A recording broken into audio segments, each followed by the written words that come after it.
Ayan, akala ka mga kapartners, yung mga militar, maging yung mga pulis at terapista, nakita natin, nagkakaroon. Buka, dito, aray kuya. Ayan, nakikita natin, nagkakaroon naman, nagkakaputukan na nga dito sa loob ng Senado, mga kapartners, no? MC Agmar. Opo, yan, mag-ano ka lang, partner Sheena, ha? Kasi nakikita natin dito sa ating footage ngayon, as per report din niya, partner Sheena, meron daw pong putukan na, no? So kanina, bago ito insidente na ito, nakita, nagkaroon pa ng pagpupulong. Yes, Sheena. Kung anong mangyayari. Agmar, pinapatas lang yung members ng media. Dahil nga nagkakaputukan dito sa loob ng Senado. Okay, punta ka muna sa mas safe na lugar. So nakikita natin kanina mismo ang hepe ng USAA, ang Senate Sergeant at Arms ay naka bulletproof na rin. Ops, meron tayong nakikita flash ng baril, no?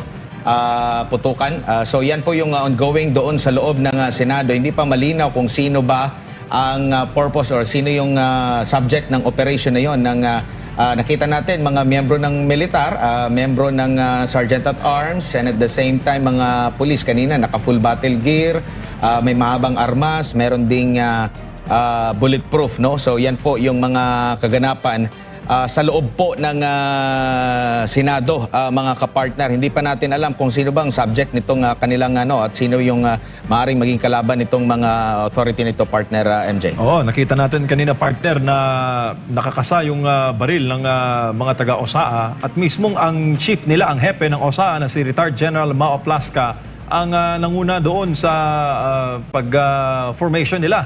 At sa ating pong feed na napapanood ngayon, nakakagulo ang media at sila po'y pinapadistansya ng OSAA. Baka madamay, partner, sa mga komosyon dyan sa loob ng Senado. Ito sa second floor. Ito'y nakamalapit sa Senate Session Hall kung saan nandoon ang mga senador kanina sa sesyon.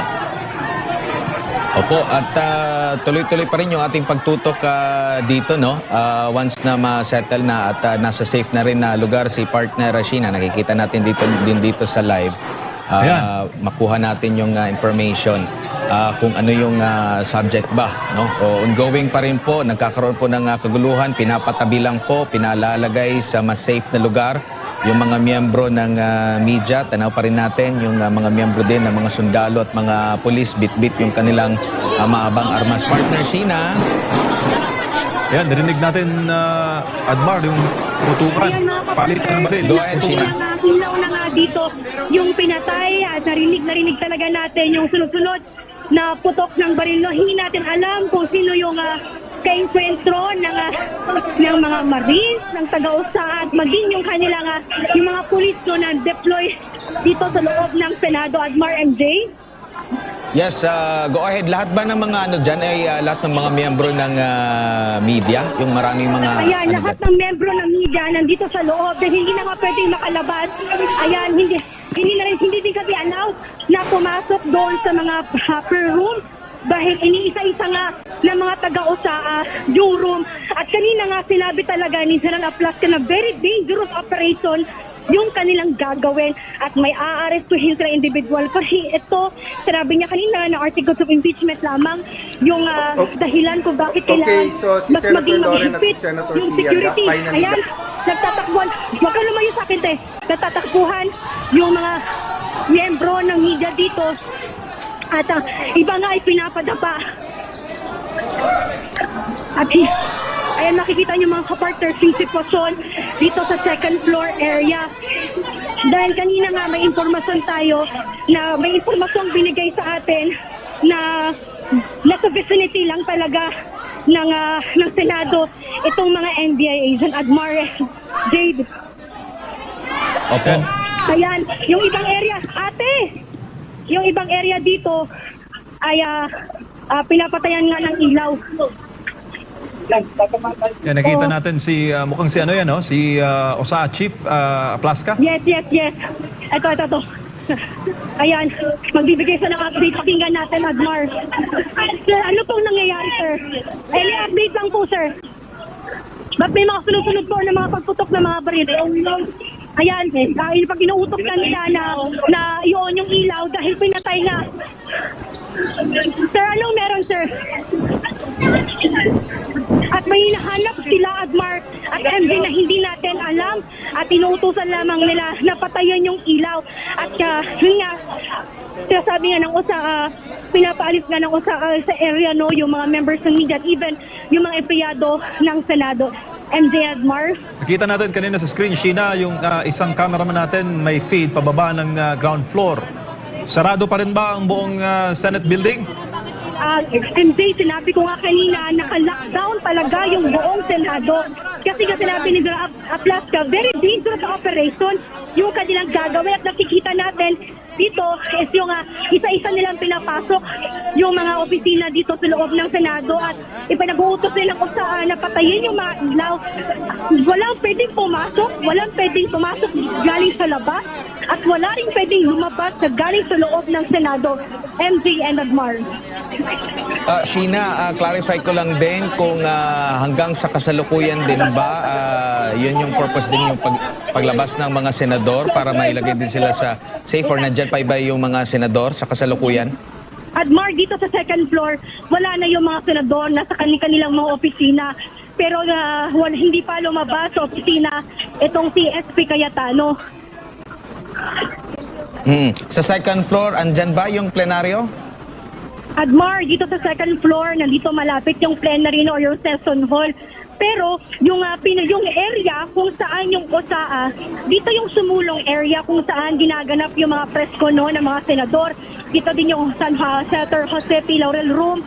At isa-isa na nilang tinitignan yung kada room kung anong meron. At lahat yun, pinapo-off nila yung ilaw. Hinihintay natin si General Aplaska na bigyan pa yun ng update.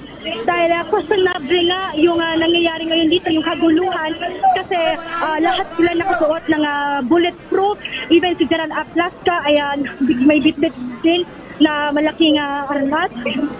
At ngayon, nandito sila ngayon sa loob ng sumulong area, which is ito yung area kung saan ginaganap yung press con ng mga ayan, makikita natin yung nasa loob ng sumulong area itong sila General Aplaska at ibang matagaw-saan mga miyembro ng OSAD. Hindi natin alam kung sino yung nasa loob, kung sino yung kinakausap nila, sino yung hinahanap nilang tao. Basta alam lang natin kanina may nagkaputukan, buhan yung mga taga-OSAD. Yung kanina yung area kung saan una nagputukan Admar at MJ, na doon pa rin yung mga Marines. May nakikita nga tayo mga rito na nakadapa, hindi lang masyadong hagip sa camera kasi nga kumbaga naka-off yung ilaw at ilang ilaw lamang yung naka-open. May nakikita tayo Marines, doon mga kapartners na sa area pa rin na nakatutok yung kanilang baril doon sa area kung saan nagkaroon ng putukan. MJ Admar? Partner, Sheena, si Master Judea, no? Ito ba lugar kung saan nagkaroon ng putukan, dito rin ba naririnig yung mga umano'y nagbabarena ng dingding? Master Judea? Dito ba sa nangyaring putukan, sa lugar kung saan nangyari yung putukan, dito rin ba naririnig kung saan mayroong nagbabarena ng dingding? Ayan yung kailangan natin alamin, Master Judea, kasi yung informasyon lang sa atin is may dangerous operation lang sila doon, nagkaputukan niyo. Wala pa tayong informasyon. Yung sinasabi mo nga na nagbabarena ng dingding, posible, yan yung hinahanap nila. Posible, yan din yung dahilan kung bakit nakasuot sila ng mga bulletproof, may dalang mga armas. Ngayon, mga kapartners, pinapa-attract na yung mga miyembro ng media. Ano? Hindi nila yung kwarto doon sa dulo. Ayan, yung sa kwarto sa dulo ay kwarto sa dulo ay tinicheck na ng mga Marines at mga tao sa yung media office kung saan tayo nakastay ay tinicheck na rin ng OSA at Marines. Master Judea? Alright, so partner, Sheena, mag-iingat kayo dyan at talagang nakikita namin dito yung tensyon. Keep safe, ha? Oo, kanina rin ay siguro hindi natin masisisi bakit hindi sumasagot si General Aplaska kasi ongoing pa yung operation nila. So, tingnan na natin sa mga susunod kung sino nga ba itong subject ng kanilang ginagawa ngayon na dyan, kung sino ba ang kanilang hinahanap ukol dito na kailangan pa nila na magsuot ng bulletproof, magdala ng armas. Kanina nakita natin at narinig natin yung pagalingaw-ngaw ng putok, no? Kanina kasabay po ng pag-aabante ng mga miyembro ng kapulisan at kasundaluhan, partner MJ.